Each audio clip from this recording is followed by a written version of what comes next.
Les damos la bienvenida a un nuevo episodio de Legado Cinematográfico de Vigas Luna. Es nuestro episodio número 7 ya en esta tercera temporada en la que vamos repasando película por película cada uno de los 16 largometrajes de Vigas Luna, incluyendo su largometraje póstumo, Second Origin, con el que iniciábamos esta temporada el pasado mes de diciembre en conversación con su codirector Carles Porta.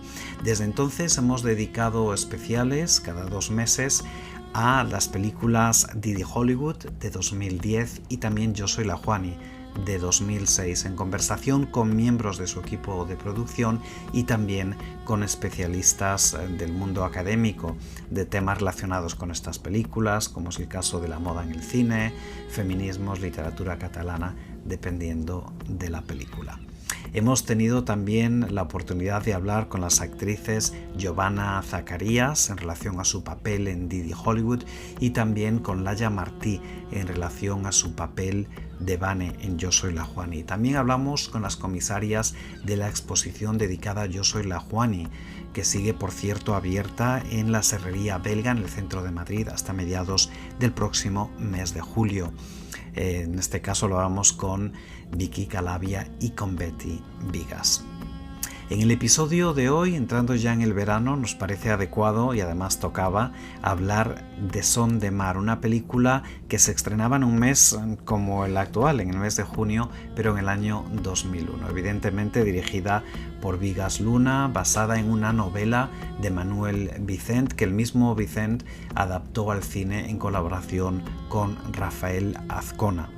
La película fue producida por Andrés Vicente Gómez y tiene como protagonistas a Jordi Moya, que regresa para su tercer papel con Vigas Luna después de Jamón Jamón y de Volaverunt, Leonor Watling, que se estrena en este único papel con Vigas Luna en una interpretación muy celebrada como Martina, la protagonista de la película, y también Eduard Fernández en el papel de Sierra.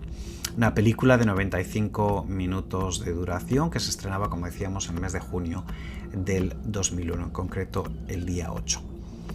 Les habla Santiago Fouz Hernández, yo soy catedrático de Estudios Ibéricos y Cinematografía en la Universidad de Durham, en el noreste de Inglaterra, en el Reino Unido, y junto a mi compañera Carolina Sanabria, también catedrática en la Universidad de Costa Rica y especialista en Vigas Luna, tengo el placer de presentar este podcast desde el año 2020. En el capítulo de hoy nos vamos a sumergir en los sonidos de la película. Vamos a hablar con su diseñador de sonido y también con el compositor y exmiembro de la banda Piano Magic, de la que se habla tanto en las reseñas de esta película como estamos a punto de escuchar. Antes de hablar con nuestros invitados, que también incluyen a un especialista en clásicas, vamos a escuchar un resumen de la recepción académica, también la recepción periodística de esta importante película de Vigas Luna. Nos sumergimos, pues, como decimos, en Son de Mar y celebramos así la llegada del verano.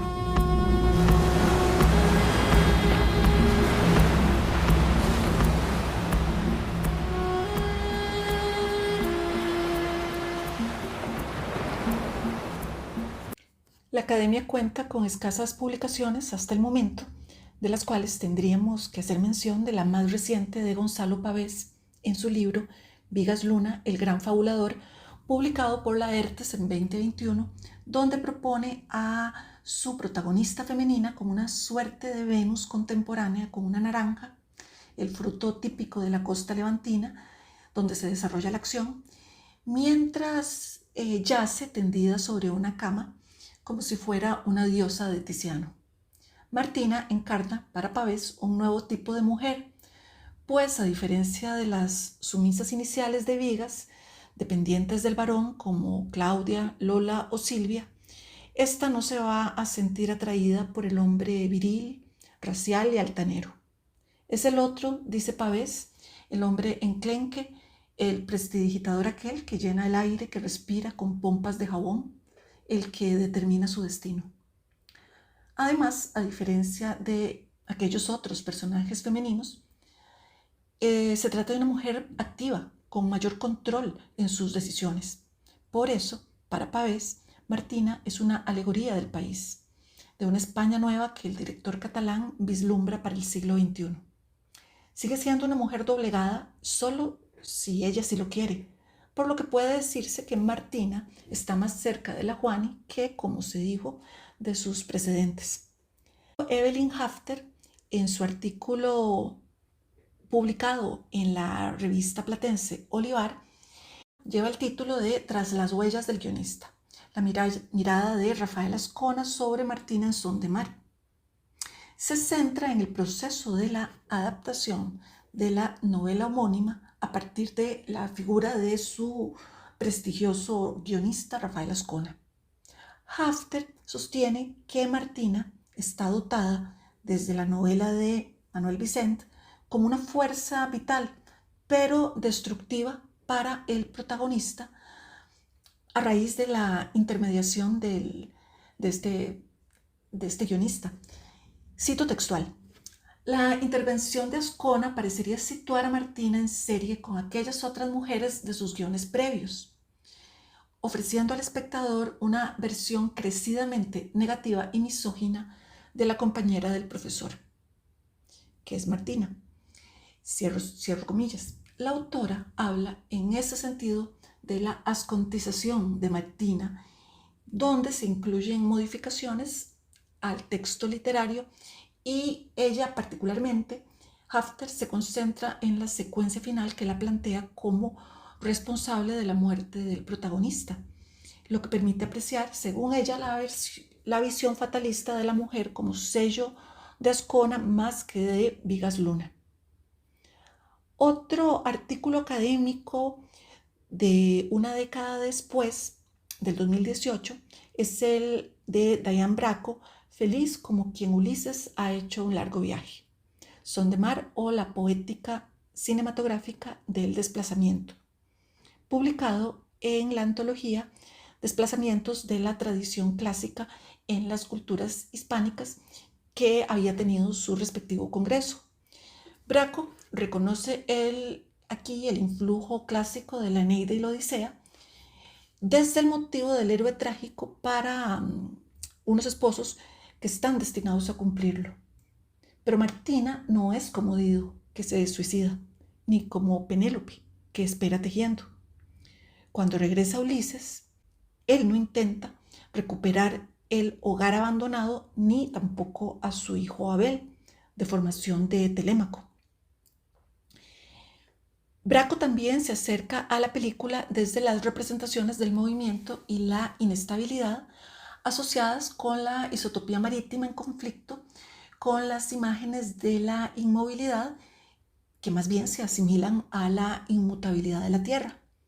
Al situar tanto el punto de partida como también el término de la Odisea en el Levante español, Vigas, aquí con esta película, desplaza el foco espacial greco-romano de los poemas de la antigüedad clásica hacia la península ibérica, dándole mayor importancia a paisajes naturales con el mar, los acantilados, las grutas, la vegetación, pero también a los productos gastronómicos, el pescado, los cítricos, para desembocar en la creación de su imaginario. La última de las fuentes académicas es la de Carolina Sanabria en Vigas-Luna, El ojo voraz, publicado en 2010. Es el primero de los textos académicos que se refieren a esta película. Aparte de las referencias grecolatinas y el contexto mediterráneo de la película, aquí se considera el hecho de que en el momento de su publicación, el productor Andrés Vicente Gómez había declarado que había sido una novela escrita para Vigas-Luna por sus tintes eróticos. Pese a los elementos comunes entre la novela y el mundo del director, Sanabria explora un rasgo que la adaptación pasa por alto, que es la pregunta por la identidad de aquel que aparece 10 años después, del cual su autor, su novelista, Vicent, desconfía que sea el auténtico Ulises. y el filme, en cambio, da por sentado que es el mismo personaje, donde no hay una problematización por su identidad.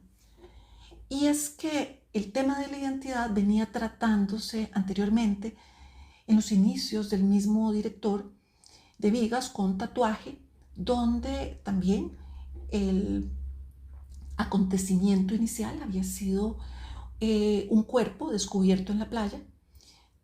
Y este tema de la pregunta por la identidad también se había mantenido sostenido en La camarera del Titanic y en Bolaverunt.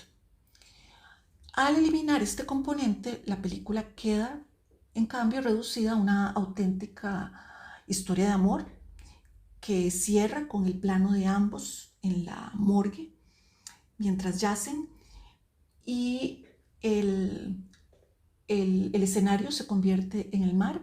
Ellos, los cuerpos cobran vida y como están uno al otro, se vuelven y se besan. Sugiere este final la idea del amor más allá de la muerte, radicalmente distinto de la potente e inquietante imagen de los cuerpos aparecidos en puntos distintos de la playa, sin que fuera una de las películas especialmente significativas, destacadas por la crítica en la filmografía de Vigas. Gracias, Carolina, por ese resumen tan detallado y riguroso de la recepción académica de esta importante película, Son de Mar. Paso muy brevemente a repasar la crítica, en este caso periodística, de esta película y hemos echado un vistazo a reseñas publicadas el día del estreno, el 8 de junio de 2001. Sería imposible revisar todas y cada una de las reseñas que se publicaron, como solía ocurrir con los estrenos de Vigas Luna. Hubo multitud de reseñas, reportajes, entrevistas publicados a lo largo de toda esa semana. Sería, como digo, imposible resumirlas todas, pero sí, a modo casi anecdótico, pensando en las palabras más destacadas de esas reseñas, la que destaca más, tanto en los titulares como en el contenido de las reseñas, entrevistas, reportajes, es Mediterráneo, la palabra Mediterráneo. También se habla mucho de erotismo.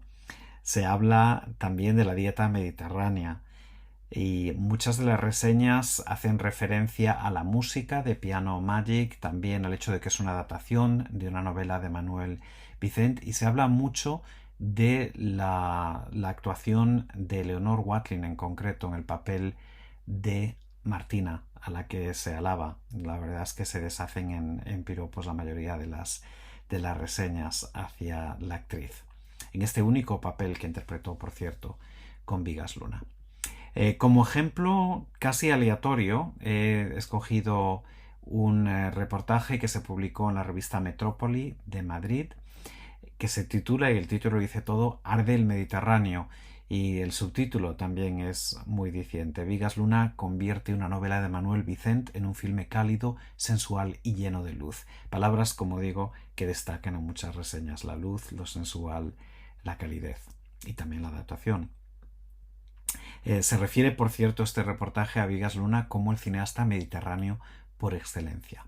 El periódico de Cataluña, en una reseña publicada ese mismo día, el 8 de junio del 2001, se fija mucho en el triángulo amoroso en el centro de la película, que lo considera como clave en la filmografía de Vigas Luna, una figura que se repite en muchas de sus películas, y también dice que, bueno, que esta novela está prácticamente hecha para ser adaptada por Vigas Luna. Voy a terminar con un reportaje realmente interesante, tanto por su longitud como por el contenido, que se publicó en la revista dominical de aquel entonces del periódico ABC, B&N, blanco y negro.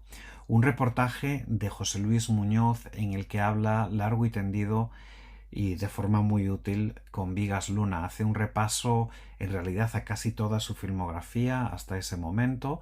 Se destaca desde el principio esa reivindicación que hace Vigas Luna del Mediterráneo. Decía Vigas que era nor-mediterráneo y un mar al que le debe mucho. Habla también de la importancia de la simbología gastronómica, también de la relación entre el sexo y la comida en esta película. Otra figura que reaparece a menudo en la filmografía de Bigas Luna. De hecho, se habla mucho de las diferencias entre el erotismo y la pornografía en este reportaje, y se hace un repaso a algunas de las actrices que trabajaron con él, desde Penélope Cruz hasta Aitana Sánchez Gijón, pero fijándose especialmente en Leonor Watling. Cuenta Bigas Luna en este reportaje cómo se conocieron. Se la presentó su amigo Luis Alegre y dice que le llamó particularmente la atención la timidez de la actriz cuando se conocieron por primera vez, y durante el transcurso de una cena en compañía de Luis Alegre y de otros amigos y familiares, Bigas Luna empezó a filmarla con su cámara portátil y ella se ruborizó, se sintió de alguna forma mostró su timidez. Decía Bigas Luna que los mejores intérpretes eran siempre tímidos y que eso acabó de convencerle de que era la actriz ideal para interpretar ese papel de Martina. Ya para terminar en este reportaje, que como digo es bien largo, se habla también de los papeles de género, de la masculinidad y la feminidad, el papel del macho ibérico en la trilogía de retratos ibéricos, cómo eso se puede corresponder o no con los dos hombres de esta película, y por supuesto de la feminidad que representa Leonor Watling. Temas de los que vamos a hablar con nuestros invitados, a los que pasamos a presentar para comenzar ya con nuestra mesa. Antes de empezar esta mesa redonda, nos gustaría, por supuesto, presentar a nuestros invitados, y voy a empezar yo presentando a Miguel Marín Pavón. Muchas gracias, Miguel, por venir a este podcast. Gracias a vosotros por invitarme y por refrescar esta obra que surgió de la mano de Vigas Luna en el año 2001, que fue una cosa maravillosa. Ujú. No, gracias a ti, Miguel, porque sabemos que estáis todos ocupados y desde luego que nos hace muchísima ilusión a Carolina y a mí hablar sobre el sonido en esta película y sobre la música, porque en todas las películas la banda sonora es importante, en todas las películas el sonido importa muchísimo, pero en esta de alguna forma es algo realmente muy especial, así que estamos muy agradecidos por vuestra presencia. Voy a presentar brevemente a Miguel Marín, compositor musical con una amplia experiencia tanto en música independiente como en danza y cine. Es ganador de numerosos premios y reconocimientos internacionales. Desde Londres, en los años 90, entra a formar parte de Piano Magic, una de las bandas más influyentes del indie británico, con quien grabaría, entre otros, Artist Rifles, Writers Without Homes y la banda sonora original de Son de Mar, película de la que lo haremos hoy. Aquí es donde Marín decide abandonar Piano Magic y dedicarse a las bandas sonoras de cine, danza y la experimentación en la música y el diseño de sonido. En 2002 comienza su proyecto Árbol, con el que edita 4 álbumes y comparte fila con el músico catalán Fibla, con un éxito internacional. Desde 2015 vuelve a Sevilla, continuando su proyecto Árbol, y crea la banda Montgomery, con su álbum de debut It's Happening. Marín ha diseñado espacios sonoros como el Pabellón de España en la Expo de Shanghai de 2010, las comedias bárbaras de Valle Inclán, adaptadas por Bigas Luna para la Bienal de Valencia en 2003, en Sagunto, o la Galería Senda para Arco en 2002. Actualmente trabaja con varias compañías nacionales e internacionales de danza contemporánea y compone bandas sonoras. Es un honor para mí presentar a Albert Manera, que es conocido en el campo de sonido de la industria cinematográfica con más de 35 años de experiencia en la misma. También dirige el estudio de sonido El Camaleón Sonido, fundado en 1993. Sus últimos trabajos hasta la fecha son Pájaros, The Penguin Lesson, Bridge Flu, Todos Mienten, La Mesita del Comedor. Entre sus trabajos más destacados se encuentran The Machinist, El Silencio, Antes de Bach, Love Gets a Room, Sis Días Corrents, Cerca de tu casa, Red Lights y la película, por supuesto, de la que hablaremos hoy, Son de Mar. Hola, ¿qué tal? Mucho gusto de poder participar en este podcast y bueno, poder hablar de una película tan hermosa como es Son de Mar y el viaje que hicimos con Miguel junto con Vigas y bueno, el cariño y el respeto que nos tenía Vigas por nuestro trabajo y bueno, y seguir su inspiración, sobre todo en el campo del sonido, que fue una experiencia realmente muy, muy, muy interesante. Y se nota en la película muchísimo. Paso a Mm. presentar a nuestro último invitado. Como saben, en el podcast solemos combinar invitados del mundo académico y también invitados de la producción de la película. En este caso, nuestro invitado académico es mi colega de la Universidad de Durham, Oliver Baldwin, que está en el departamento de clásicas. Eh, Oliver es profesor de clásicas, especializado en literatura antigua y en su uso y reelaboración en el siglo XX, en la cultura española y queer, y ambas. Nacido en Londres, criado en Valencia y crecido en Madrid, Oliver ha trabajado sobre reescrituras del mito de Medea y de la Odisea, la Ilíada y la Eneida, sobre las que también ha sido consultor para teatro. Su último libro fue Seneca's Medea and Republican Spain, que salió con Támesis en 2022, por el que ganó además un premio. En realidad ganó un premio por su tesis doctoral. Actualmente se encuentra trabajando en un gran proyecto sobre puestas en escena LGBT de tragedia grecorromana desde 1969, un proyecto que se llama Queer Tragedy. Bienvenido, Oliver. Muchas gracias a los dos por este podcast y tengo muchísimas ganas de charlar sobre esta película. Bueno, pues os damos la bienvenida una vez más a los tres y voy a empezar primero contextualizando de alguna forma la importancia del sonido y de los mitos clásicos en la película. Y es la razón por la que queríamos centrarnos precisamente en esos dos temas que destacan muchísimo. Podíamos hablar de interpretación, podíamos hablar del Mediterráneo, podíamos hablar de tantos temas, del sexo, del género, de los que hablamos en otros episodios de este podcast. Nos pareció muy importante centrarnos en esos dos aspectos. Claro que los otros están relacionados y saldrán a relucir a lo largo de la conversación.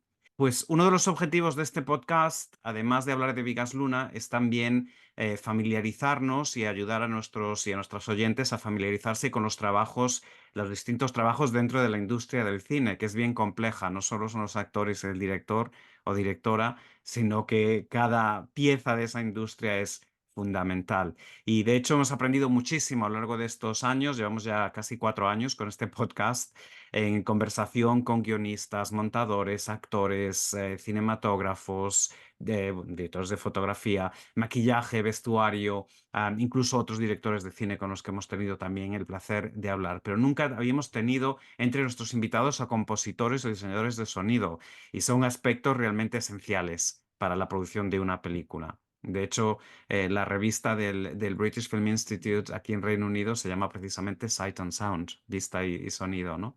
Los dos elementos más esenciales del cine, diríamos, junto a los que mencioné antes. Entonces, nos gustaría saber un poquito más en qué consiste vuestro trabajo para aquellos oyentes o aquellos de nosotros que realmente no sepamos exactamente en qué momento de la película se incorpora el compositor. Me imagino que varía según la producción, claro. Y también el diseño del sonido. En concreto, ¿cuándo empezasteis a trabajar en esta película de Vigas Luna, Son de Mar? El que queráis. No sé si quiere empezar Miguel.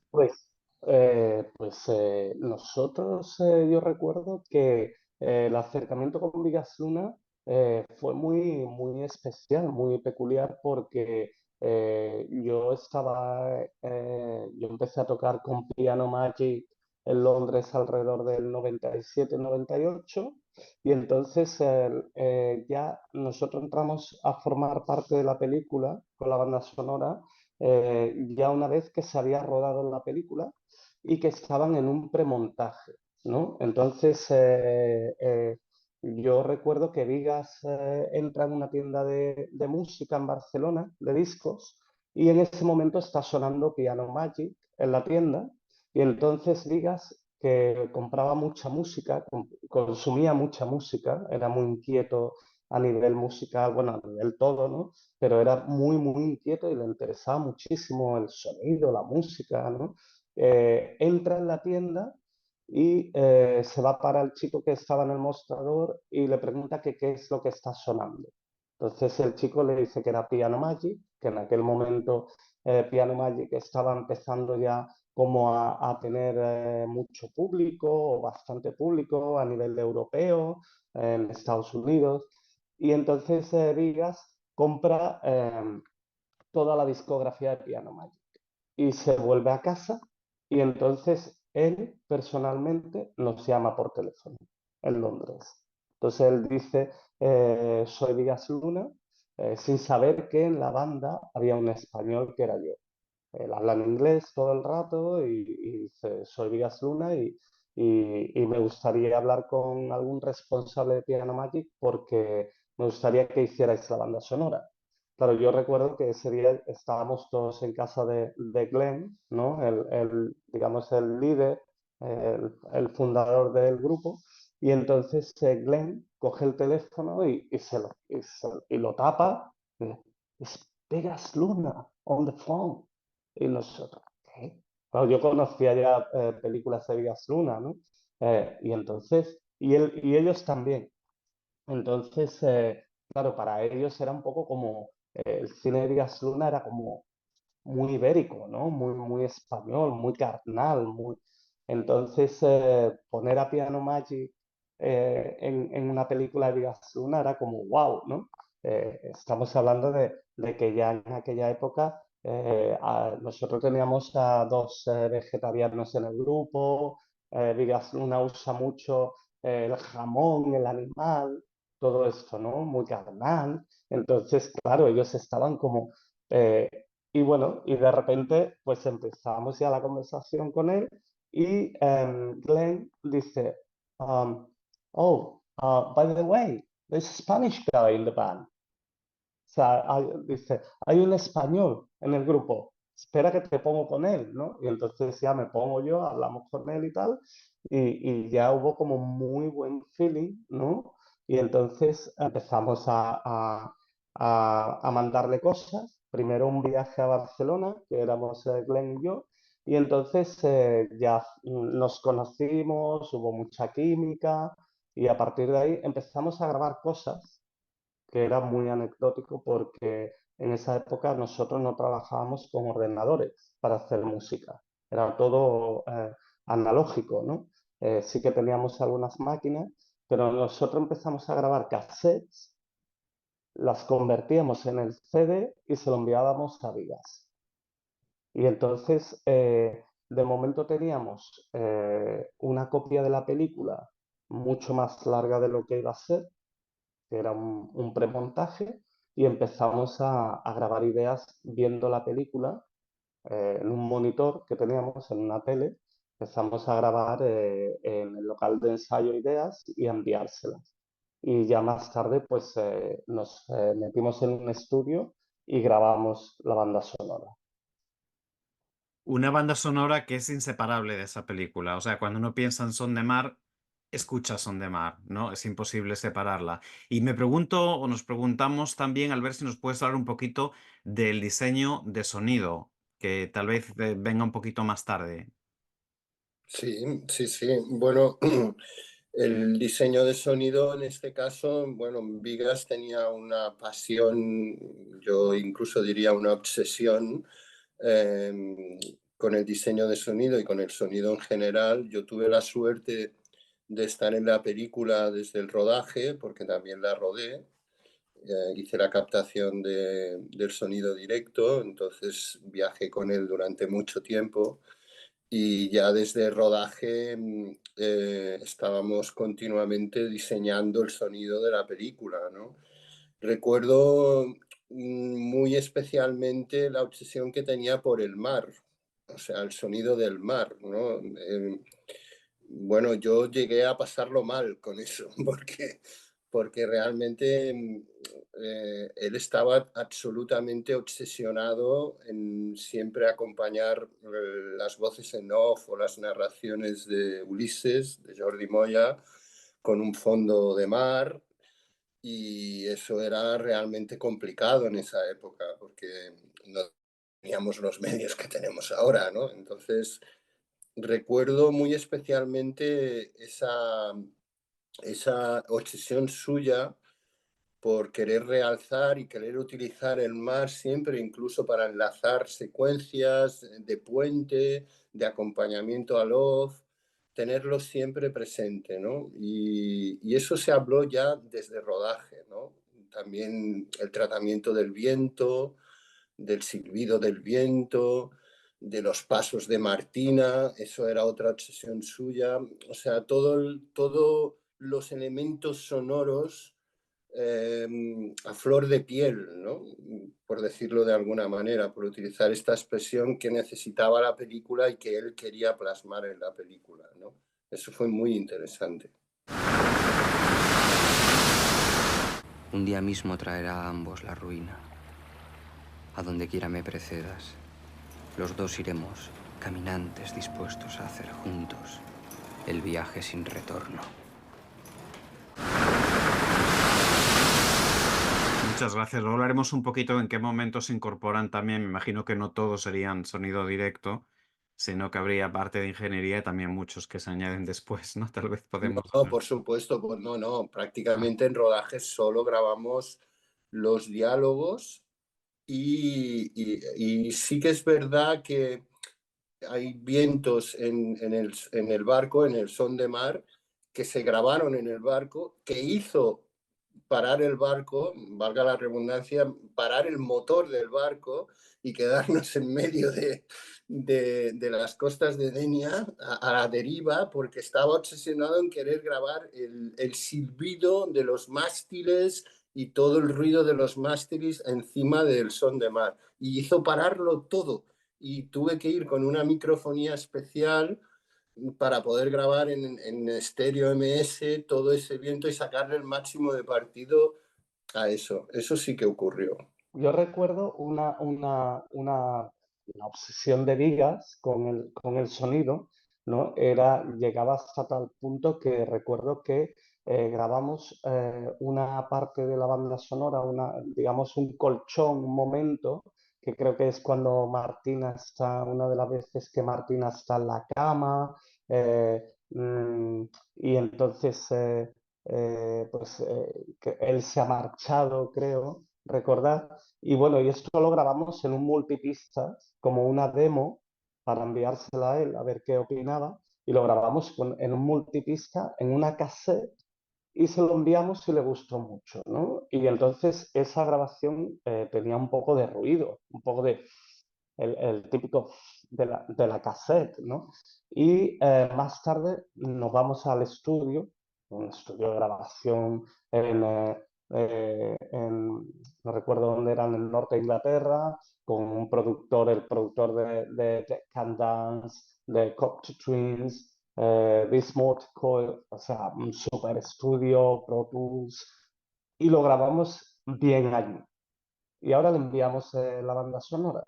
Y él dice, no, me gusta más la grabación en la cassette. Y nosotros, yo recuerdo que una vez que fuimos allí a pasar la música con Albert, decíamos, ostras, pero es que quiere esta, pero es que tiene el ruido, el sonido, ¿no? Ya, pero es que la quiere, es que quiere esta, ¿no? Y creo que incluso le llamamos por teléfono. Oye, Vigas, ¿de verdad que no podemos poner la grabación del estudio? No, me gusta más esa, me gusta, y esa fue la que al final fue la película. Examinemos el título de la película, Son de Mar, que alude directamente a la imagen mental que está dotada de significaciones amplísimas como la muerte. Pero no solo es el mar, como ya lo habéis dicho, es el sonido. Vigas y su equipo tuvieron la perspicacia de entreverlo, como se aprecia al inicio, con una consonancia entre ese sonido agradable que conduce a la muerte. ¿Qué pensáis al respecto? Pues en lo referente a la música, claro, para nosotros, una vez bueno, todo lo que tenía relación con la desaparición de él, con la aproximación a la muerte, con todo eso, un poco lo identificamos con la percusión, con esa percusión que está como continua, ¿no? Que recuerdo que cogimos un djembe, cogimos un timbal de batería, como un tipo de maraca así africana y tal para grabar este ritmo, y en realidad lo que hicimos fue no grabar todo el rato, sino samplearlo, y entonces una repetición que está, digamos, como imperfecto, ¿no? Está como imperfecto, entonces se convierte como en un mantra. Y para nosotros toda esta percusión era como digamos, como un poco una procesión, ¿no? Un peregrinaje hacia lo que va a ser la desaparición de él, la muerte, ¿no?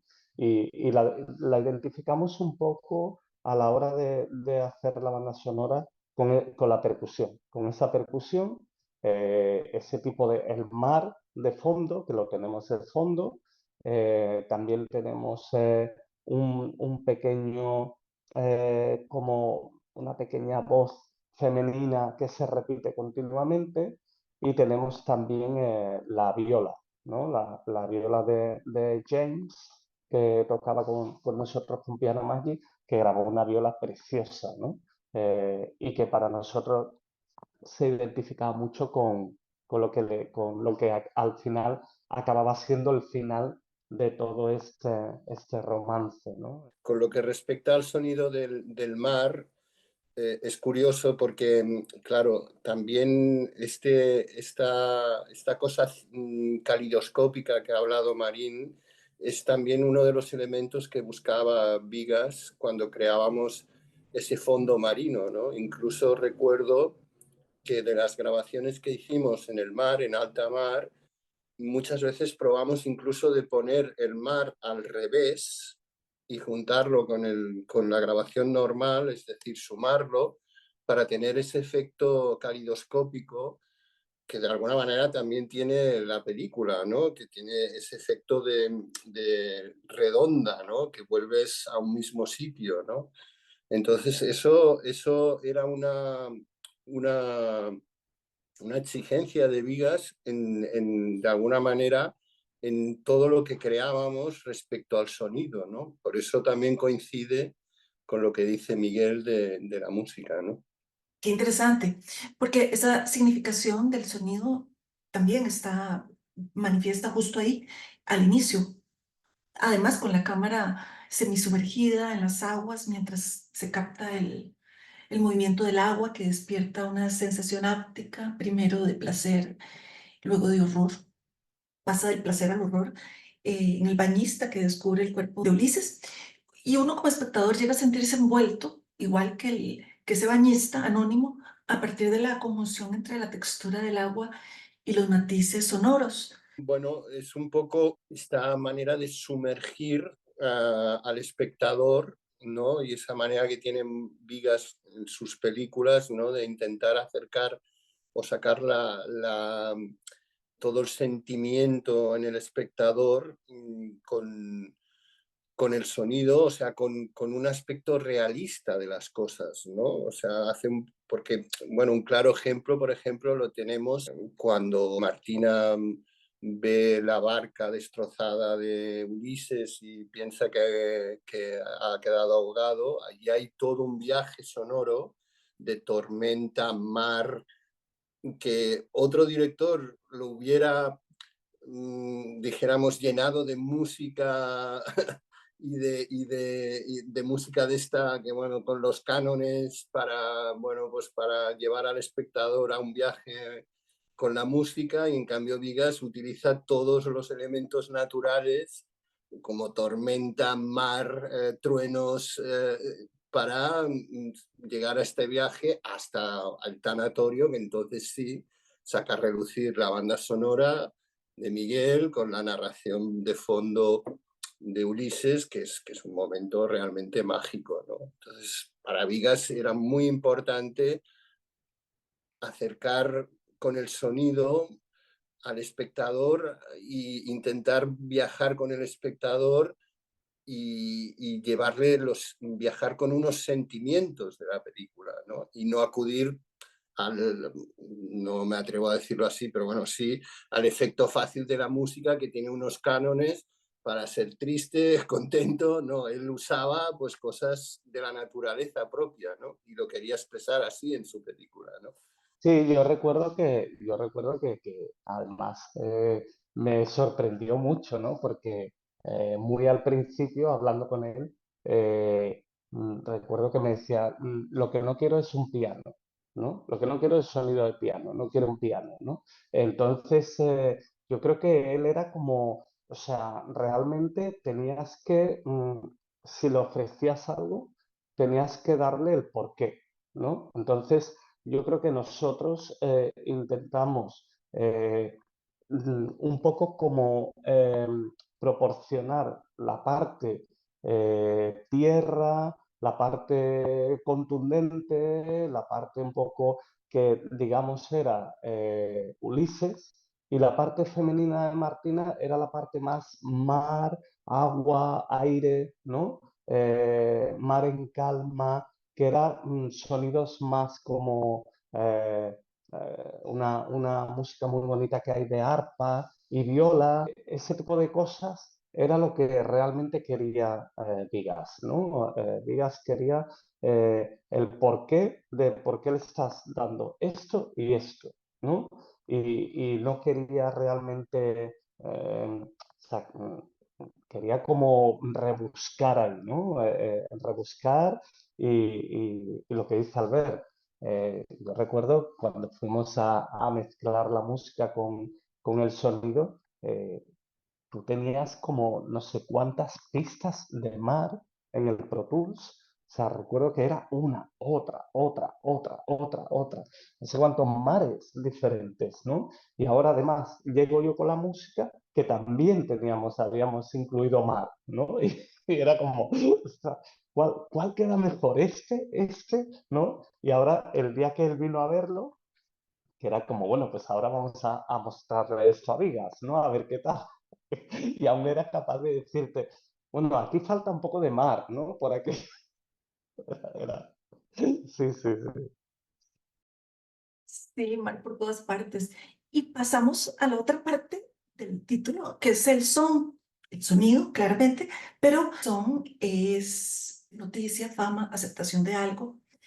Y esto no está desvinculado de la novela de Manuel Vicente. Y podría entonces pensarse que ese sonido está vinculado a una información que abre la novela cuando se despliega el desconcierto del hallazgo de los dos cuerpos vestidos de novios en la playa en puntos distintos. Entonces se murmura en la novela, se comenta, se produce esa noticia. Claramente, esto fue una decisión de Vigas de no incorporarlo, pero en la película el hallazgo del cuerpo conduce eh, a un flashback que nos cuenta la historia desde el principio. Tal vez, Oliver, nos puedas comentar cómo se corresponde esta estructura y esta idea de la noticia, de la información, con los mitos clásicos que conforman la obra. Pues sí, es muy interesante este elemento, digamos, narrativo de la cuestión del son y la cuestión del rumor y también el hecho de que Vigas Luna decida empezar, digamos, con el final de la película, porque precisamente la cuestión del elemento circular es una parte fundamental de muchas de las narraciones grecolatinas, particularmente la Odisea, que es uno de los elementos que están detrás precisamente de las inspiraciones del guión y de la trama. Empieza precisamente en el momento en el que Odiseo está a punto de volver a Ítaca y justo acaba precisamente cuando ya ha vuelto. Es decir, que esa cuestión circular de, digamos, lo que llamaríamos a lo mejor el feeder, ¿no? Es decir, una idea que luego va a poder desarrollarse, está ahí. Pero también la cuestión del son como sonido, como rumor que han comentado mis compañeros de conversación. Está también en las repeticiones del leitmotiv de Ulises hablando sobre las serpientes que salen del mar y precisamente que salgan del mar. Empieza ya a crear una idea de esto no va a salir del todo bien. Si uno conoce sus mitos sabe que es una referencia a Laoconte, que es el sacerdote troyano que avisa que el caballo de Troya no es buena cosa y vienen estas dos serpientes y se lo comen. Y luego hay una cuestión también, creo yo, de intentar entender, de usar el mito como tal y no tanto la literatura antigua. Me explico. Creo que Vigas entiende muy bien que es una cuestión de referencias y de reexplicar, de recontar, es decir, que hay una parte, digamos, casi oral, casi de esta estructura sirve para contar otras cosas y no necesariamente contar exactamente el mito. Y eso está a todas horas con relativas referencias que uno puede entender o no entender, que uno puede pillar o no pillar, pero que en cambio están ahí en una nueva reescritura. Porque eso es lo bonito del mito antiguo, que cada uno, digamos, lo cuenta de una manera diferente, y aquí pues tenemos la Odisea y la Eneida de Vigas Luna. Lo has explicado muy bien, Oliver. No sé si te puedo pedir también que nos expliques un poco, o bueno, por lo menos nos des tu impresión, sobre Circea como un lugar de alguna forma mitológico. Y también, ya que tenemos con nosotros a un especialista en literatura clásica como tú, nos encantaría saber un poquito más cómo ves, digamos, narrativamente, cómo ves ese viaje de Ulises que parece que va de forma inversa, no va hacia casa sino que va huyendo de casa de alguna forma hacia un lugar que desconocemos. Sí, es interesante precisamente el elemento de Circea, que obviamente está inspirado en el nombre de Circe, que es una de las mujeres que se encuentra Ulises en su viaje, pero curiosamente se parece mucho al mundo de los feacios, donde llega Ulises Odiseo justo antes de hacer el último trozo de viaje hacia Ítaca, donde es este mundo, digamos, ajeno, pero a la vez muy parecido a los griegos, ya deja de ser, digamos, este mundo de cíclopes, etcétera, y que de alguna manera creo que hay ahí en Ulises, ¿no? Esta cosa como de un sitio que es reconocible, pero a la vez es diferente, que es reconocible, pero a la vez no es suyo. Y en eso me lleva a pensar en precisamente el otro texto que hay detrás como inspiración, que es la Eneida. Es decir, cuando Eneas llega hasta Cartago, y ahí está Dido, está de paso. Es decir, él no es donde tiene que acabar.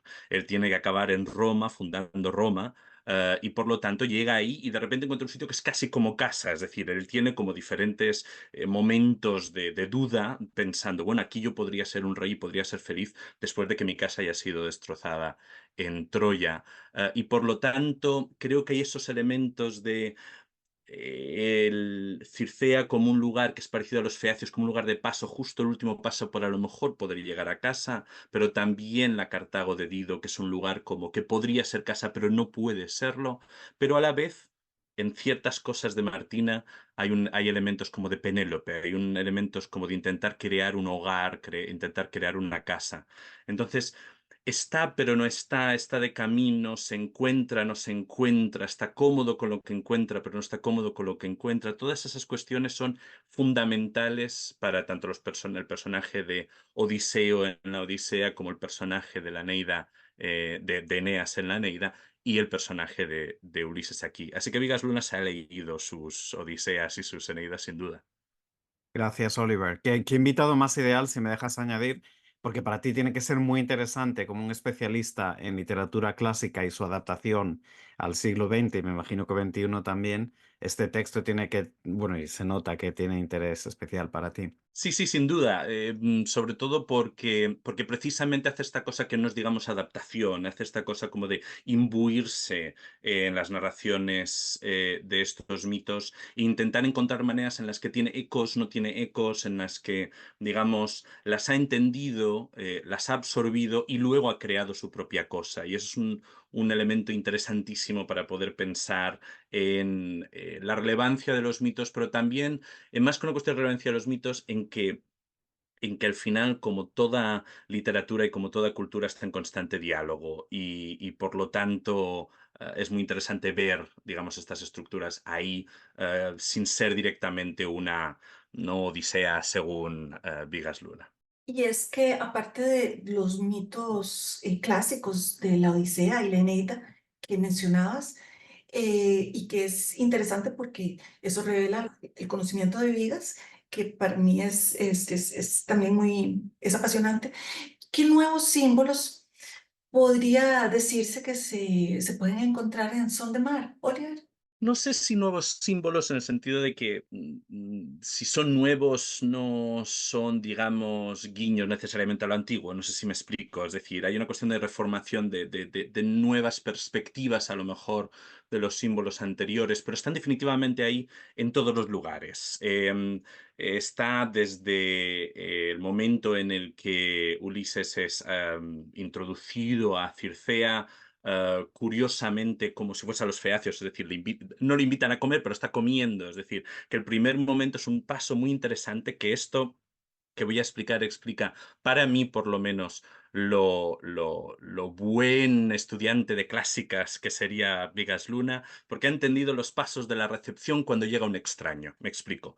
El extraño es recibido en la Odisea, es decir, se explica, yo soy esta persona, es invitado adentro de la casa, se sienta, le lavan las manos y come, y luego puede hablar, y luego normalmente cuenta una historia. Bien. Esto es exactamente lo que ocurre al principio de la película. Es recibido dentro del aula de literatura, luego se sienta comiendo y él no se lava las manos, pero en cambio están las bragas mojadas.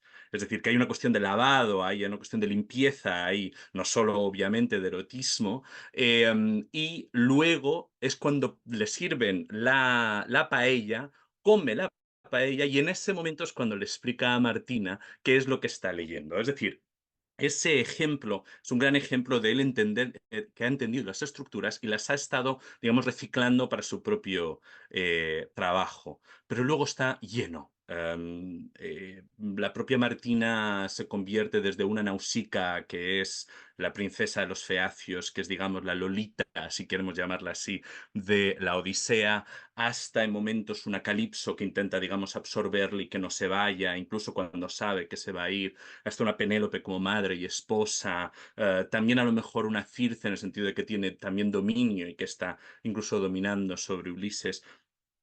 Todas esas referencias están ahí, pero en cambio Martina es una sola persona, es decir, Martina es su propia persona, tiene ecos de estas cosas, pero no es necesariamente, digamos, fundamentales en ellas. Pero en otras cosas también. Me parece interesantísimo el personaje de Sierra, por ejemplo. El personaje de Sierra es a la vez una mezcla de los pretendientes de Penélope cuando Odiseo no está, es decir, un poco chabacanos que hablan de su dinero y de su poder para intentar seducir a una Penélope que no está para nada interesada, pero también Iarbas, que es el rey autóctono de cerca de Cartago, que cuando llega Dido originalmente se enamora de ella y que es, digamos, el rival de Eneas en la Eneida. Pero curiosamente, como Martina es su propio personaje, acaba aceptando esa proposición. Pero en cambio es muy interesante que eso también demuestra Vigas Luna cogiendo estas ideas y yendo a otro lugar. Está plagadísimo.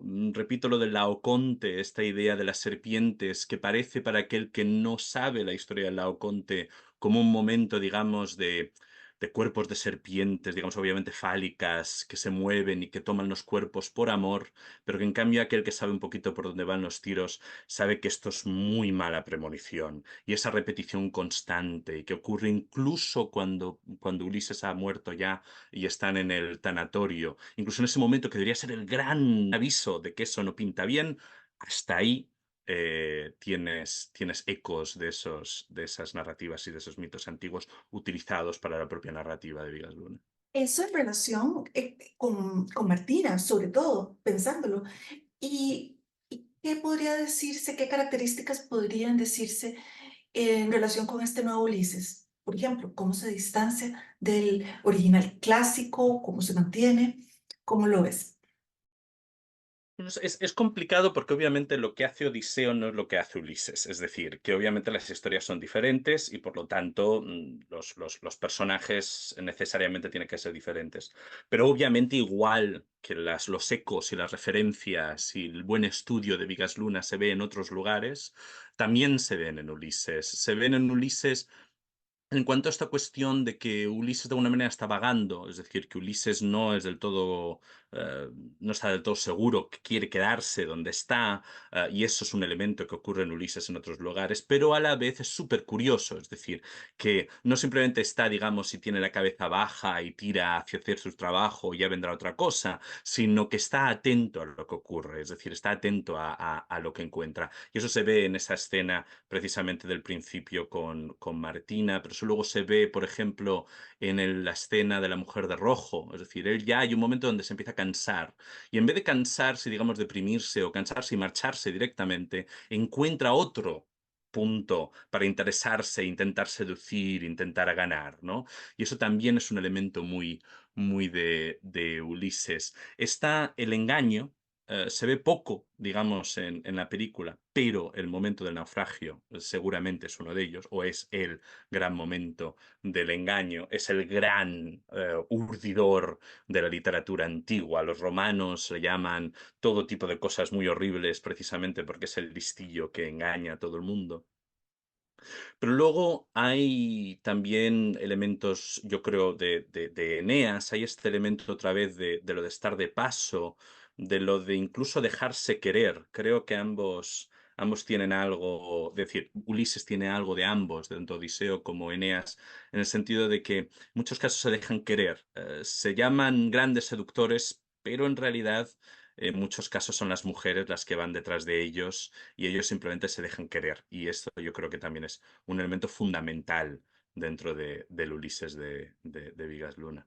Muy interesante, gracias, Oliver. Mencionabais, de hecho, me alegro que haya salido Sierra a relucir, solo como comentario, decir que esto es parte también de un continuo que de alguna forma encuadra muy bien en la filmografía de Vigas Luna, estos triángulos amorosos en los que siempre hay un miembro del triángulo que es más físico, más sexual, ¿no? En este caso Ulises, y otro que de alguna forma aporta un elemento más económico de estabilidad, pero que es menos atractivo, digamos, físicamente, ¿no? Y un poco la mujer en medio está decidiendo entre los dos, ¿no? Como de hecho, bueno, el personaje de Penélope Cruz, por ejemplo, Jamón Jamón, curioso que además es el mismo actor, pero el puesto contrario en este caso en el triángulo, José Luis, el papel que interpreta Jordi Moya en Jamón Jamón.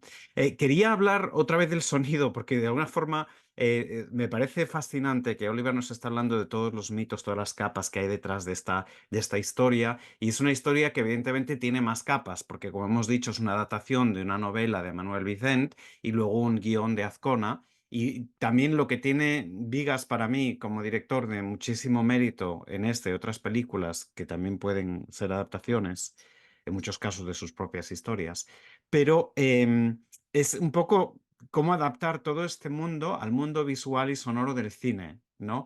Entonces me gustaría pasar a hablar un poquito de cómo todos estos aspectos mitológicos de los que nos ha hablado Oliver también se relacionan o influyen al diseño de sonido, la banda sonora, etcétera. Yo creo que en el caso de la música, de la composición musical, es un poco lo que he comentado antes, que para nosotros Ulises simbolizaba más como eh, un poco la percusión, el lado oscuro, digamos, ¿no?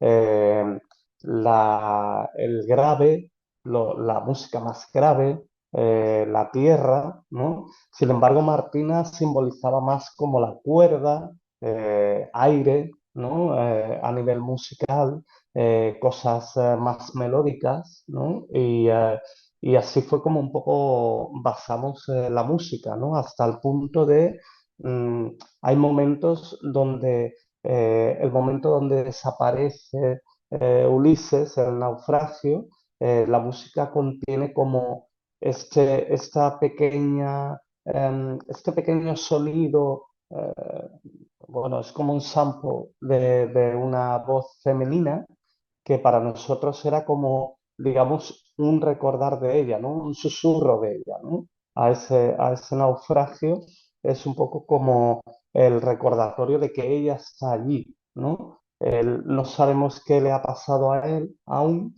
eh, está esa percusión, ¿no? Y esa música que simboliza un poco a Ulises, pero también con un pequeño fragmento de Martina, ¿no? De lo femenino, digamos, ¿no? Entonces, a nivel musical, yo creo que para nosotros fue como identificar de esa manera a los personajes, ¿no? Que no dejan de ser eso, Ulises y Martina, ¿no? ¡Martina! ¡Martina, hija!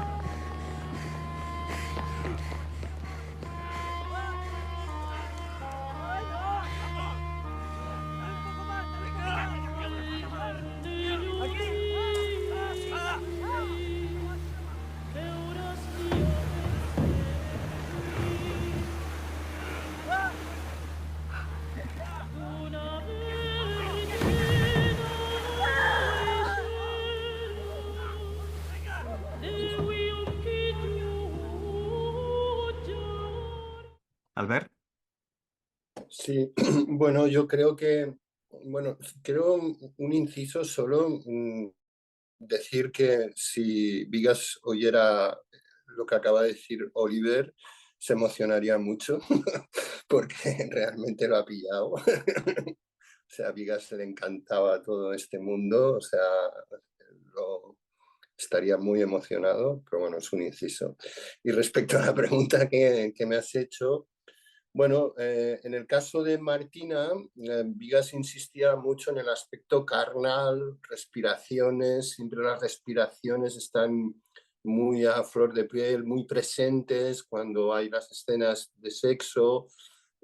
Todo esto necesitaba que fuera pues, inmensamente carnal, ¿no? ¿Sabes? Entonces, bueno, viajábamos con este tipo de recursos, ¿no? Respecto a Ulises, pues bueno, tenía los momentos de templanza, que eran sus narraciones, siempre acompañadas con el mar este un poco calidoscópico, que le daba esa templanza, pero al mismo tiempo momentos de vigor, que eran pues no sé, momentos, pues por ejemplo, recuerdo un momento que escribe en la pizarra y después vamos al niño y allí está con su máxima dureza y el sonido de la pizarra con la tiza encima de la pizarra, pues es como incluso violento. Sin saber ni cómo ni cuándo. ¿No? Después el abandono cuando está en la cama después de la fiesta y oye el bebé llorando y le cuenta a Martina que al día siguiente se va a ir a pescar. ¿Quién? ¿Quién va a ser? La del vestido rojo.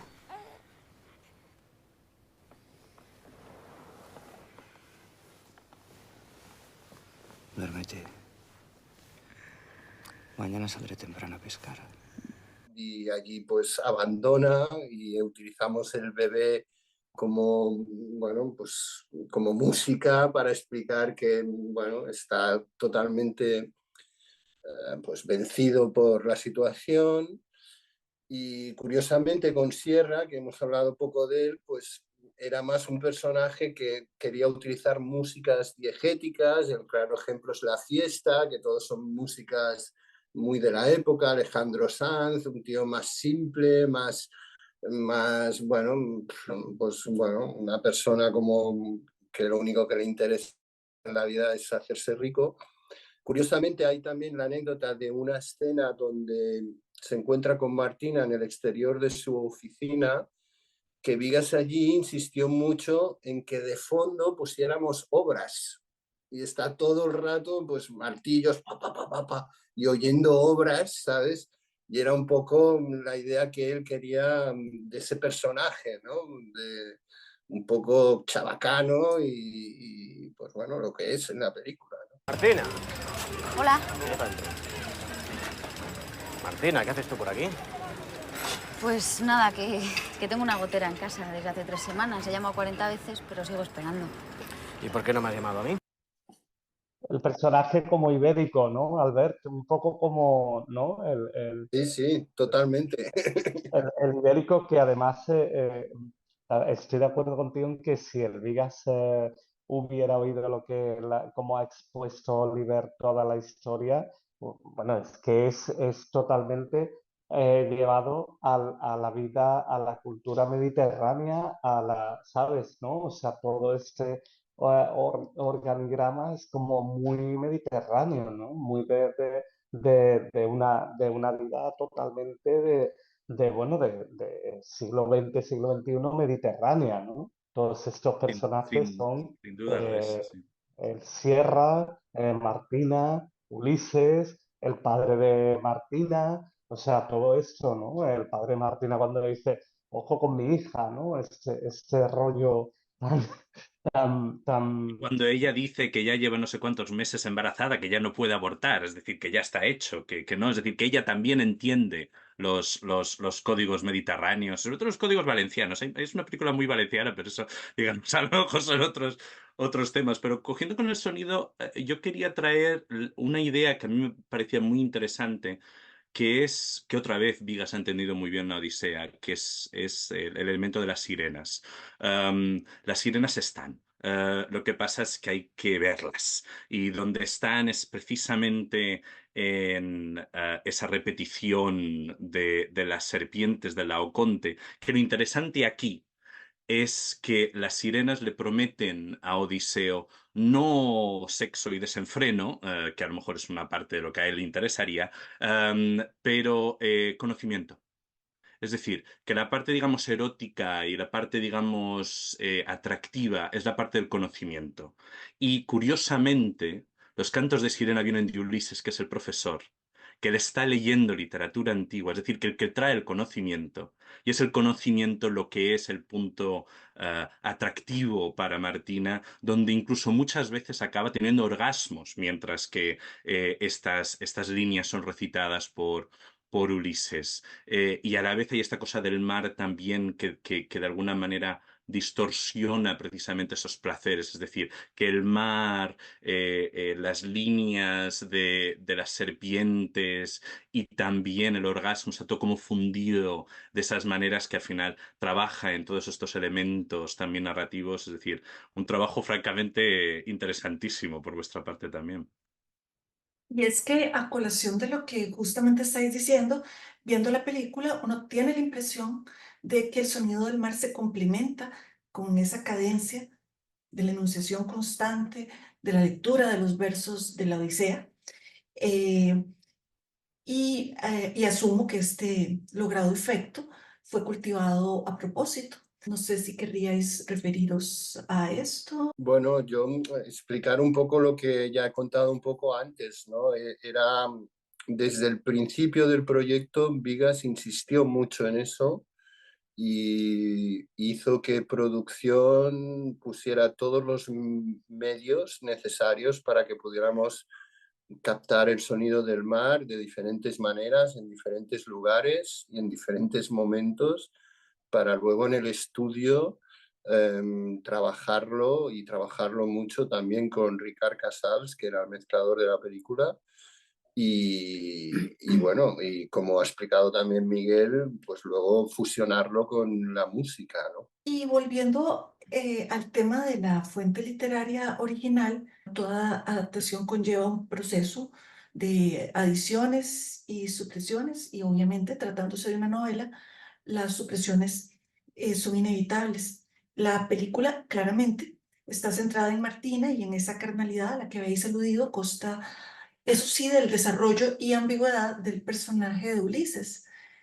Para los seguidores de Vidas Luna, este aspecto sorprende porque el Ulises de la novela se acercaba más al mundo del misterio que rodea a los personajes masculinos en la filmografía de Vidas Luna, sobre todo la de los inicios. No sé si también tenéis la impresión de que se enfatiza más en el personaje de Martina. Yo creo que en realidad el personaje de Martina, también por ser femenino y tal, y porque, no sé, es como, al final Ulises es un profesor, es un maestro, pero Martina es como es trabajadora, ¿no? Es como está ahí como en un ambiente mucho más, em, ¿cómo diría yo? Clase baja, así, llega a clase media, ¿no? Trabajando bajo las órdenes así del padre, de la madre, está como es muy sumisa, ¿no? A lo que su familia le va como dictando, ¿no? Y de repente, cuando tiene una ilusión que es Ulises, de repente esa ilusión se va, ¿no? Entonces al final es como que no sé, acabas quedándote más con el personaje de Martina, ¿no?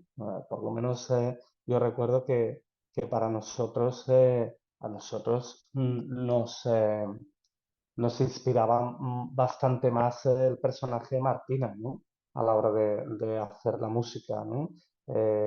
Además de, obviamente, toda la ambientación de la película, que tener tanto mar y tanto paisaje, digamos, y paisaje de mar, pues te inspira mucho, ¿no? A la hora de componer música. Sí, es verdad que Martina de alguna manera es el motor, ¿no? De la película. A mí me parece una de las cosas más fascinantes y otra vez, Vigas, habiendo leído muy bien los mitos antiguos, sobre todo estas, de la Eneida y la Odisea, porque Martina es quien inicia todos los, digamos, encuentros sexuales prácticamente, incluso quien los para también. Es decir, en el momento que, por ejemplo, trae el cassette, ¿no? Para que bailen su canción, hay un momento donde quiere bajar a la cremallera a Ulises y le dice no.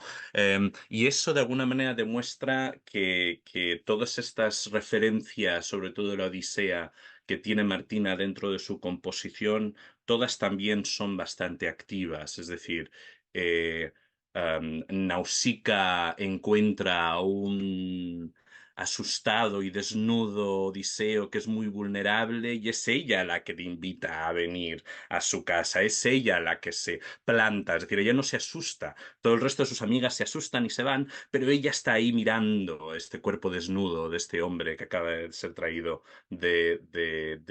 por las olas. Pero también Circe intenta convertirlo otra vez en cerdo como a sus compañeros y casi lo consigue si no fuese porque Odiseo está protegido por Hermes para hacerlo. Creo que todas esas cuestiones, Vigas lo ha visto, es decir, en realidad Odiseo es una especie como de juguete que va de mano en mano, que se lo pasa muy bien mientras que es un juguete, pero que en cambio son las mujeres las que lo llevan adelante, incluyendo Penélope. Es decir, Penélope, que parece un personaje muy pasivo, es la que ha urdido lo del telar, es la que monta el concurso para ver quién puede estirar el arco como su marido y demás. Es decir, que creo que en eso lo ha visto muy, muy claramente y la composición es maravillosa. Y es muy interesante que precisamente tenga este contraste con las otras películas de Vigas Luna, ¿no? Donde precisamente suelen ser los hombres los echados para adelante, es decir, el machote, el machito, que al final quiere seducir a la mujer. Aquí hay como un vuelco total donde de alguna manera el que se deja llevar es Ulises y quien es, digamos, la machota en algunas cosas es precisamente Martina. Muy interesante eso que dices, Oliver, porque en realidad creo que las películas de Vigas Luna tienen esa fama de que es el hombre el que está echado para adelante, pero en todas salen perdiendo. En realidad, hablábamos presentando Yo soy la Juana el otro día en la academia de la importancia que siempre han tenido, no solo en su última y desgraciadamente no terminada trilogía sobre las mujeres y el éxito, con Yo soy la Juana y Didi Hollywood, películas de las que ya hemos hablado en este podcast, donde incluso se llegó a definir los mismos actores de la película de Yo soy la Juani en las entrevistas que les hicieron, el making of, decían que la Juani era una mujer con huevos, ¿no? Con un par de huevos, que lo hacían a propósito, claro que diríamos ovarios, pero lo hacían un poco por aquello de huevos de oro, ¿no?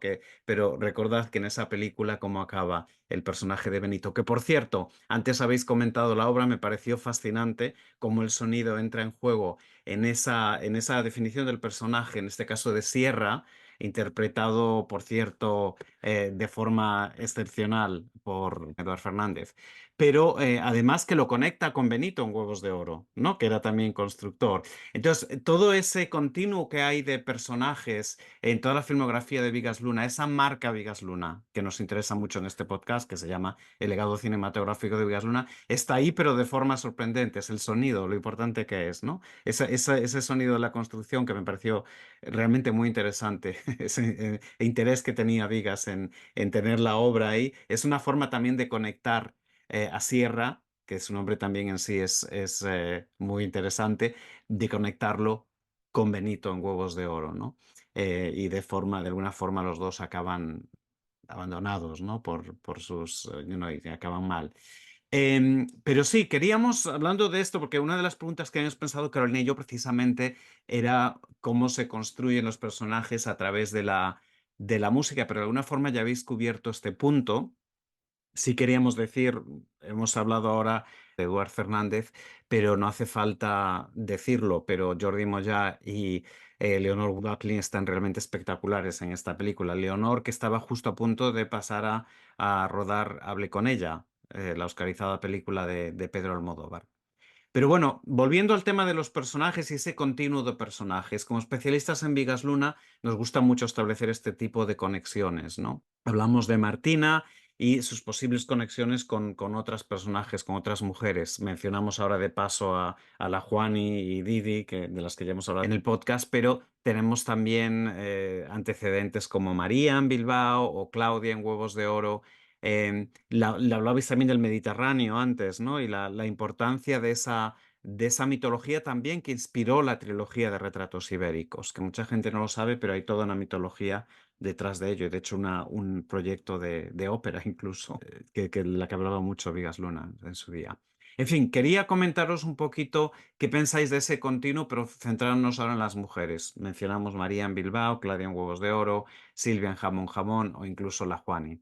O cualquier otra, Didi incluso.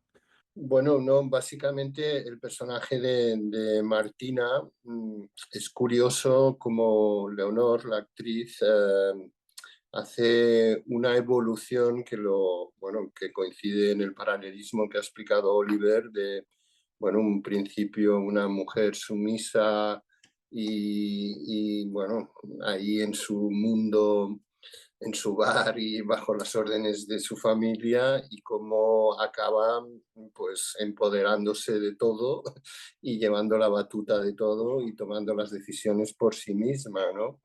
Eso era una cosa que Vigas tenía muy, muy presente y, por ejemplo, en las secuencias donde encierra a Jordi en el bloque de pisos vacíos de Sierra, los pasos subiendo la escalera para acudir a la cita con Jordi, era otra de las obsesiones que tenía Vigas, ¿no? Esos pasos que marcaban un ritmo y una música y una fortaleza de la mujer, de alguna manera cogiendo el poder y cogiendo las riendas de la situación, ¿no? Y esa era la percusión de la película en esas escenas, ¿no? Y también recuerdo eso como unas indicaciones muy directas de Vigas y creo que va mucho con el crecimiento del personaje y el empoderamiento de la mujer y el decir, ahora aquí soy yo la que coge las riendas de la situación y todos vais a bailar a mi son, ¿no?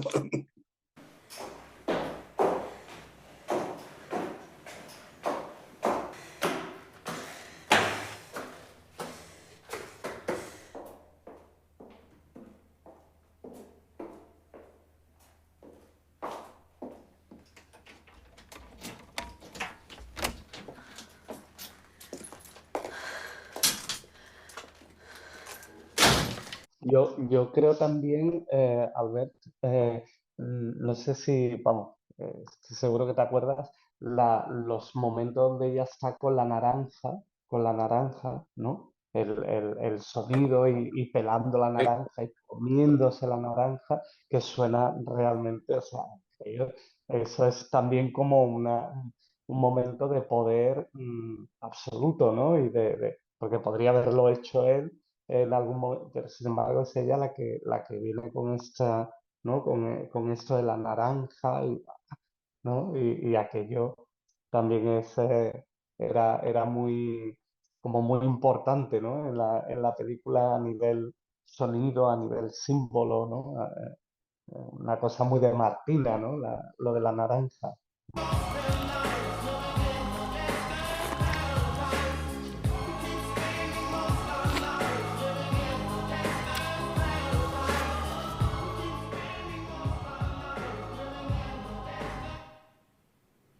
Y al mismo tiempo muy sensual, no solo la parte de poder, sino del empoderamiento de ella, de abrirla, sino que remite a esa sensualidad, esa carnalidad que ella misma representa. Sí, claro. Y que también la enlaza con tantas otras mujeres, ¿no? Como Lola con su melocotón. Y todas tenían de alguna forma, bueno, Penélope Cruz con su tortilla y su jamón. Vamos a ir casi terminando. Nos gusta, la verdad, siempre dar una oportunidad a nuestras invitadas e invitados, en este caso, de comentar brevemente una escena que sea particularmente emotiva para ellos, tal vez por el papel en que tuvieron en diseñarla, en este caso, en ambientarla o en ponerle música. O tal vez, no sé, Oliver, si tú tienes una escena particularmente interesante desde el punto de vista de la mitología. Si podemos empezar, no sé, tal vez Miguel, si quieres empezar tú. Sí, para mí es el final, la verdad. Para mí es el final, porque además yo recuerdo cuando compusimos y grabamos esa parte, creo recordar que grabamos como 15 minutos. O sea, estuvimos 15 minutos, ¿no? Tocando.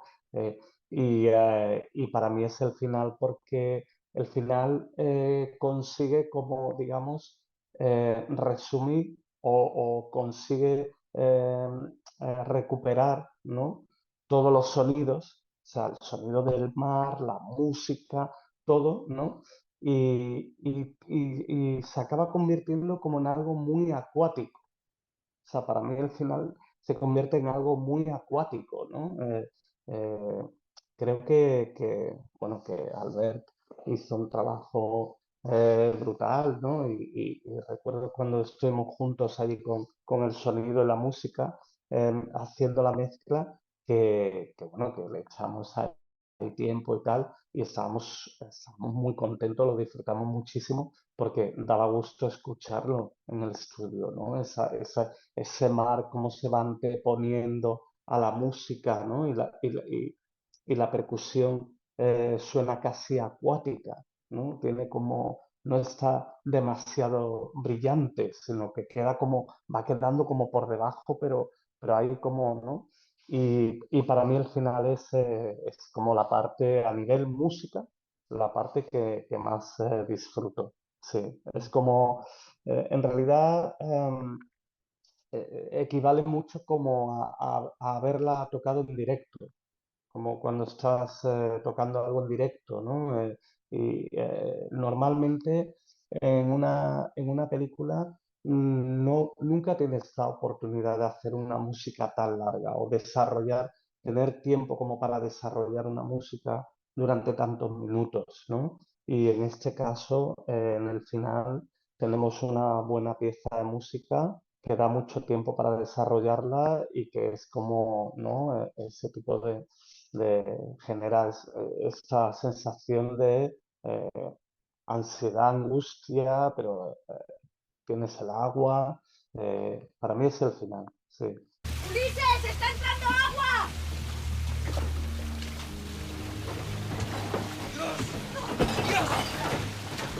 ¡Aguanta, aguanta! ¡Trae mantas, Martina! ¡Trae mantas!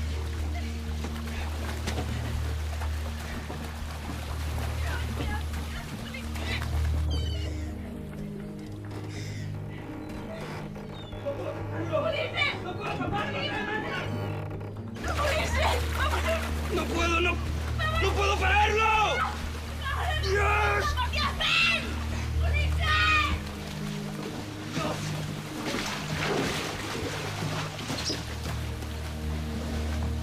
¡Mirad ese cabo!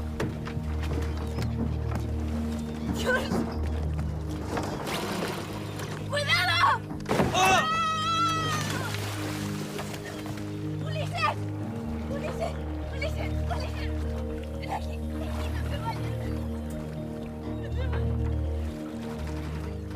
tiene sentido desde el punto de vista, como dices, también de la banda sonora, que de alguna forma culmina ahí, ¿no?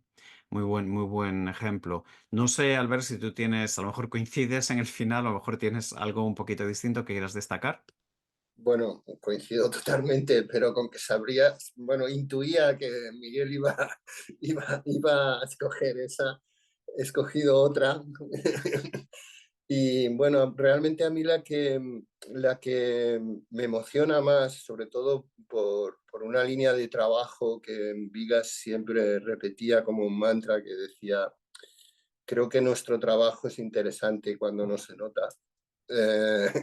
Eh, es la de la cueva, ¿no? Cuando el encuentro entre Martina y Ulises, donde pasa la primera vez, sobre todo porque allí se fusionan pues su voz en off, el mar, la música, de una manera que cuando lo ves parece que no pase nada, pero hay tanto trabajo allí para que todo quede fusionado y hay una partitura de sonidos que no se notan, pero que hay un trabajo allí muy interesante y que está en la línea de ese consejo de Vigas de vamos a hacerlo sencillo, que no se note, pero que el espectador tenga un sentimiento como el que están teniendo en ese momento los dos personajes.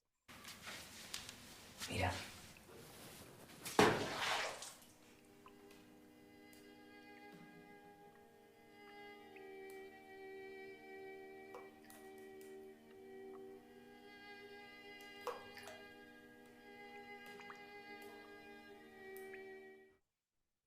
Muy buena elección también. Oliver, no sé si coincides también. Claro, Albert acaba de elegir. Yo tenía 2,5, pero Albert acaba de elegir una, la cual, digamos, he explicado en otros momentos por qué me parecía interesante, pero creo que la que es quizá más fuerte es precisamente el primer encuentro entre Martina y Ulises. Creo que sirve, primero, está increíblemente bien dirigida, es decir, los cortes están muy bien hechos, precisamente también. Me parece muy interesante esto de que de alguna manera Ulises crea al principio que él tiene el control y que él se la va a ligar porque es extraordinariamente guapa y extraordinariamente atractiva, pero al final es Martina quien le da la vuelta, le dice, bueno, ¿qué lees? Y luego quiere que él la estimule a ella con lo que está leyendo y además le dice que repita otra vez lo que dice. Me parece una escena francamente extraordinaria, aparte una escena muy valenciana porque ese patio es muy valenciano y me recuerda mucho a casa y eso me gusta mucho. ¿Tú también lo haces como tu madre?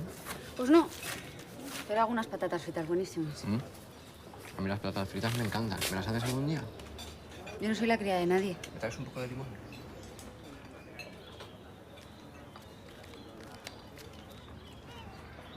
¿Qué lees? La Eneida.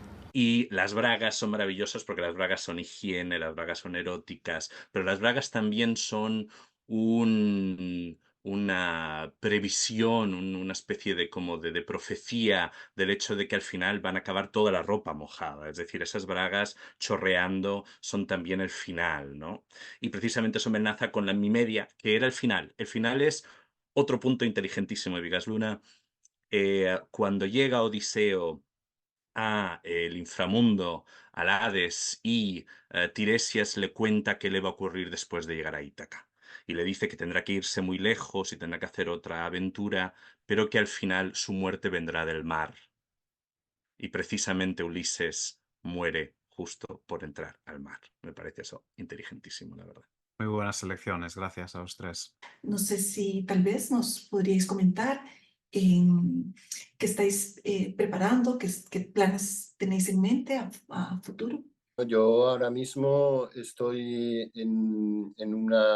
acabo de rodar una película de Penguin Lesson y bueno, ahora estoy metido en una serie bueno, que se llama Citas Barcelona y bueno, la verdad es que es una serie muy interesante, con un formato muy interesante y bueno, feliz feliz de hacerla.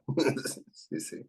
Pues yo ahora estoy, bueno, desde hace ya unos años para acá estoy más centrado en las artes escénicas, en la danza contemporánea sobre todo, eh, y en teatro, danza contemporánea, em, y estoy pues con varias creaciones, algunas de ellas yo participo en escena en directo, otras simplemente compongo la música, la grabo y ya se la entrego, ¿no?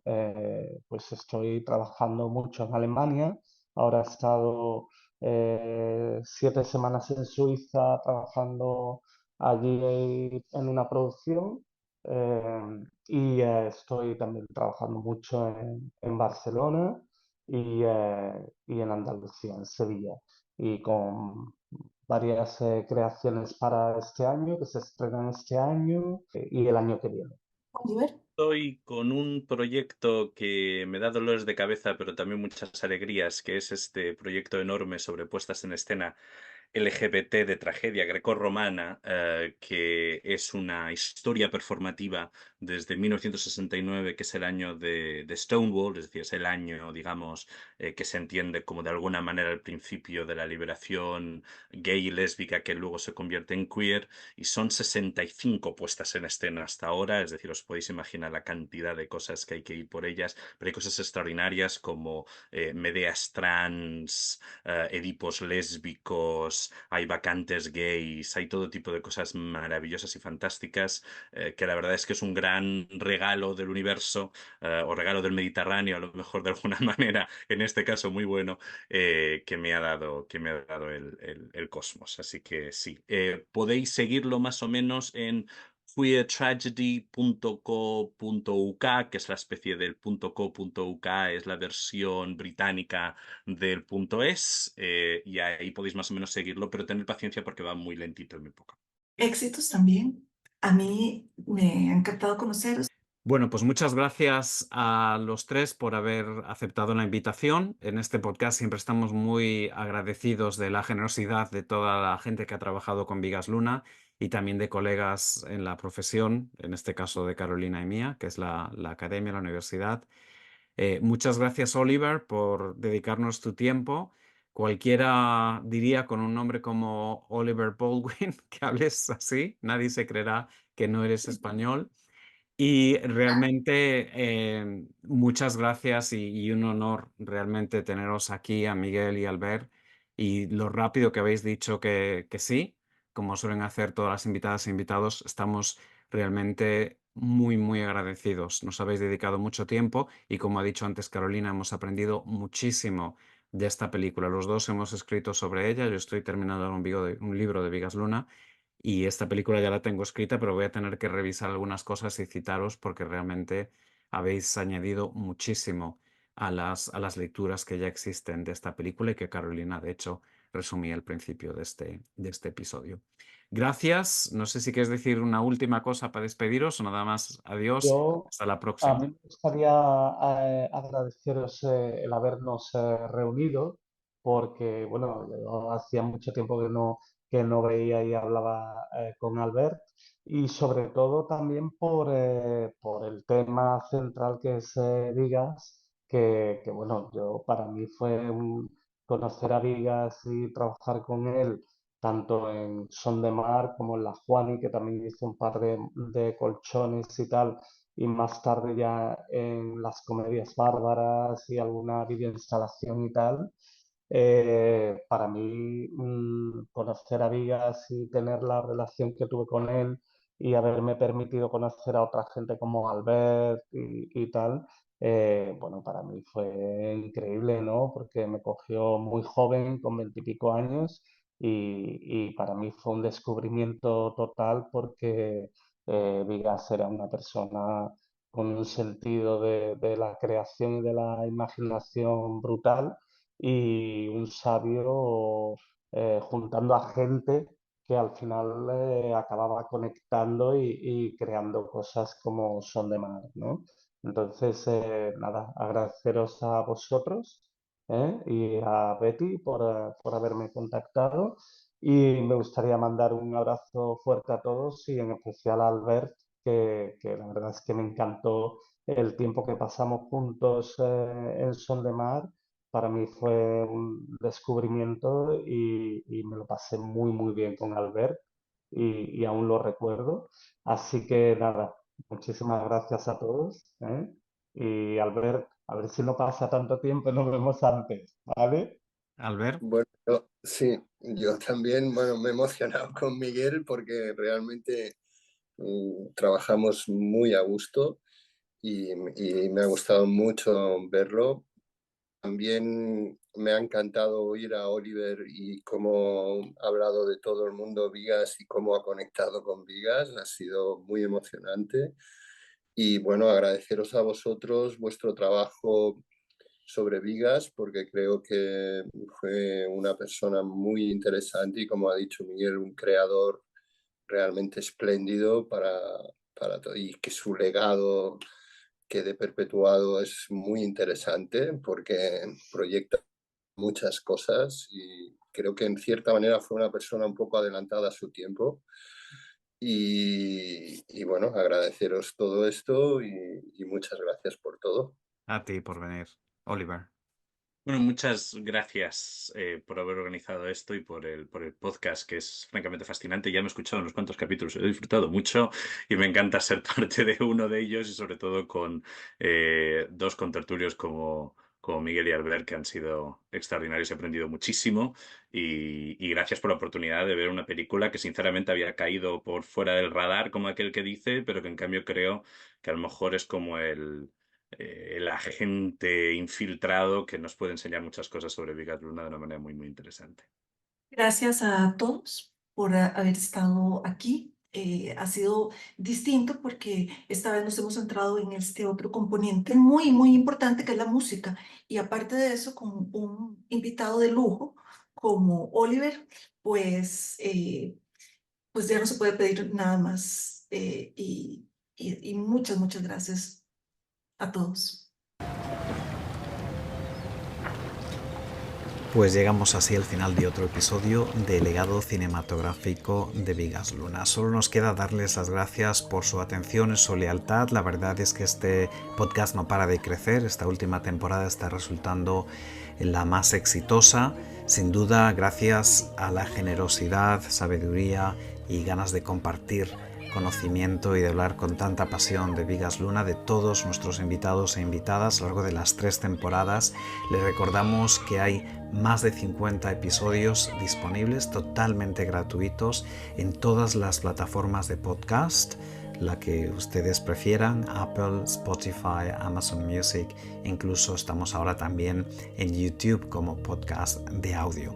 En YouTube tenemos también videoentrevistas con las actrices Giovanna Zacarías sobre Didi Hollywood y Laia Martí sobre Yo soy la Juani. Pasado mes de mayo hubo un pase especial de la película de Yo soy la Juani en la Academia de Cine en Madrid, y el coloquio completo que precedió a la proyección de la película está disponible en el canal de YouTube de la Academia. Recuerdo también que en breve subiremos de nuevo el video episodio sobre Son de Mar de 2020, que ya incluimos en su día como episodio de audio y también como reel en Instagram, con Ralph Junker Jürgen, en el que habla de su capítulo en el libro que comparte título con este podcast, El legado cinematográfico de Vigas Luna. Acabamos de llegar de un Vigas Luna Tribute en Génova, en Italia. Es nuestra ciudad 24 ya desde 2015, año en el que comenzamos con los Vigas Luna Tribute, y estamos deseando anunciar todos los detalles de nuestro próximo evento en Brasil, en Río de Janeiro y Brasilia. Lo haremos a través de nuestra página web vigaslunatribute.info y también de nuestras redes sociales. Pueden encontrarnos como Vigas Luna Tribute en Instagram y en Threads, o como Vigas Luna Homage en X.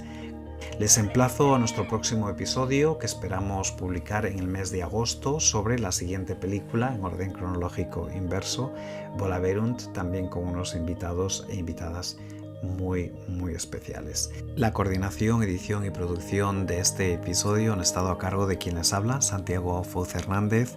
La investigación y el guión son una colaboración entre quien les habla y Carolina Sanabria. y juntos presentamos esta temporada de Legado Cinematográfico de Bigas Luna. Si quieren citar cualquier extracto de este podcast, en la descripción del episodio tienen todos los detalles sobre cómo hacerlo. Y no podemos marcharnos sin dejar de recordarles que si piensan dar un paseo en barco este verano, como nos ha enseñado la película, es importante que comprueben que no hay ningún tipo de atasco en el cuarto de baño. Muchas gracias por su atención y hasta la próxima.